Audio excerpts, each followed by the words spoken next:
Quand on pense au Japon, on imagine souvent ces grandes villes. Tokyo, Osaka, Kyoto, aux rues bondées de Shibuya, ou encore aux boutiques de figurines et de mangas d'Akihabara. Les foules qui circulent sous les écrans géants et les néons, qui ne s'éteignent jamais. Mais le Japon, ce n'est pas que ça. C'est un pays composé de régions très différentes, tantôt ensoleillées, tantôt glaciales, de petits villages isolés, de temples et de sanctuaires, mais aussi de nombreuses montagnes et de centaines de volcans.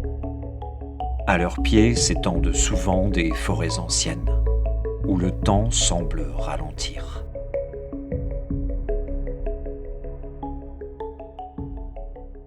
Au pied du mont Fuji, par exemple, dans la préfecture de Yamanashi, s'étend la forêt d'Aokigahara, que les Japonais appellent la mer d'arbres.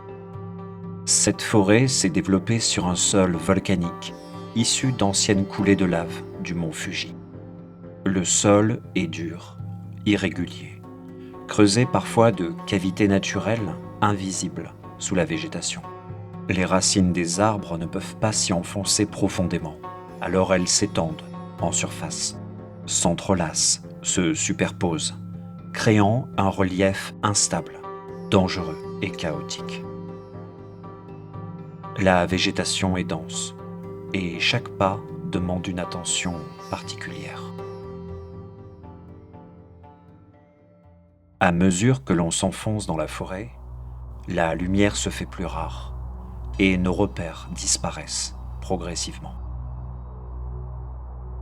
Comme si la forêt nous absorbait peu à peu. Il est facile de perdre le sens de l'orientation, et c'est pour cette raison que certains randonneurs utilisent des rubans pour marquer leur chemin. Un fil d'Ariane discret qu'ils accrochent aux branches et qui relie l'entrée de la forêt à l'endroit où ils se trouvent, afin de ne pas se perdre. Une fois sur place, au cœur de la forêt, tout devient très vite angoissant. La sensation d'être observé ou suivi est presque omniprésente. Peu à peu, nos repères se brouillent. Nos sens commencent à nous jouer des tours, et les sons qui nous entourent deviennent difficiles à distinguer. Plus étrange encore, on a parfois l'impression que la forêt s'adresse à nous. Dans les textes anciens, dont certains remontent au 7e siècle, on y évoque des esprits invisibles, liés à la nature. On les appelle les Kodama. Manifestations de vie du règne végétal, ils sont généralement associés aux arbres. Certains sons dans la forêt leur seraient attribués.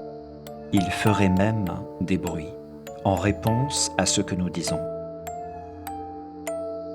Dans la tradition japonaise, on évoque également des âmes qui ne trouvent pas le repos. On les appelle les yurei, des figures souvent associées à des émotions intenses et à des attachements profonds envers certains lieux, certains objets ou certaines personnes. Des histoires violentes, restées inachevées, dont les entités ne parviennent pas à se détacher, et qui sont donc condamnées à errer sans fin parmi les vivants. Mais ces récits anciens ne sont pas ce qui a donné à Aokigahara son étrange réputation. Les faits sont en réalité bien plus sombres. Et certains ouvrages contemporains nous offrent davantage de résonance. Le roman le plus cité ayant contribué à fixer l'image moderne d'Aokigahara est sans conteste Naminoto, La Tour des Vagues, publié en 1960 et écrit par Seisho Matsumoto. Ce livre raconte l'histoire d'une femme mariée qui peu à peu tombe amoureuse d'un autre homme. Leur relation devient impossible et Aokigahara apparaît alors comme l'ultime décor d'une disparition annoncée. Ensuite, en 1993, un autre livre est publié. Il s'agit de l'ouvrage tristement célèbre de Wataru, Tsurumi. Il ne s'agit cette fois ni d'un conte, ni d'une légende, ni d'un roman, mais d'un manuel pour mettre fin à ses jours. Et à l'intérieur de ce guide, la forêt d'Aokigahara apparaît à nouveau. Ces deux livres ont fortement marqué les esprits, mais ils ne peuvent pas expliquer à eux seuls l'étrange fascination que procure ce lieu depuis tant d'années. La forêt est si vaste. Il est probable que certains y ont vu la possibilité de ne plus être retrouvés, disparaître, ne laisser aucune trace derrière soi, se couper définitivement d'une société et d'un monde qui exigent de nous des choses auxquelles nous n'avons plus la force de répondre. Au Japon, le tissu social est complexe. Les rapports sociaux sont souvent très codifiés, subtils, et donc ils peuvent s'avérer à long terme étouffants. Et pour ceux qui n'arrivent plus à suivre le rythme, il en résulte une grande solitude, des blessures profondes et une incapacité à se projeter dans l'avenir.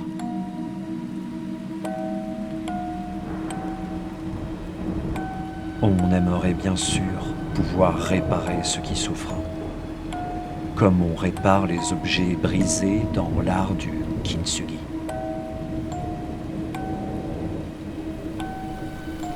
Mais il est parfois trop tard.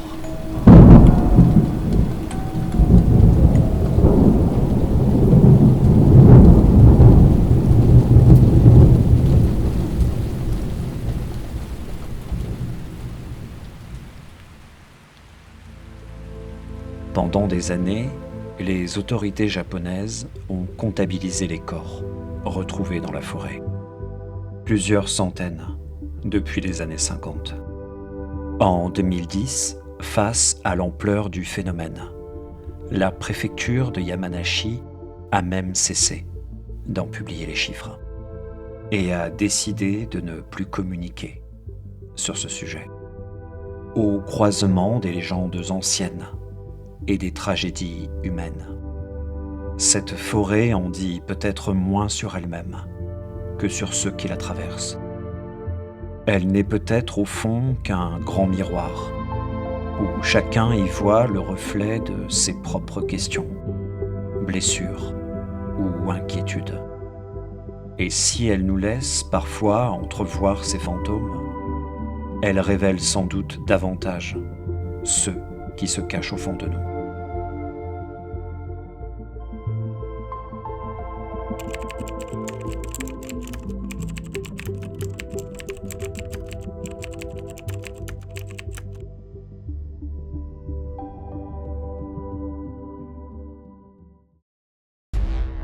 Dans la prochaine vidéo, nous aborderons une histoire effrayante, celle d'une jeune femme que certains croyaient malade et que d'autres disaient possédée. Selon les prêtres, il ne s'agissait pas d'une seule présence, mais de plusieurs démons.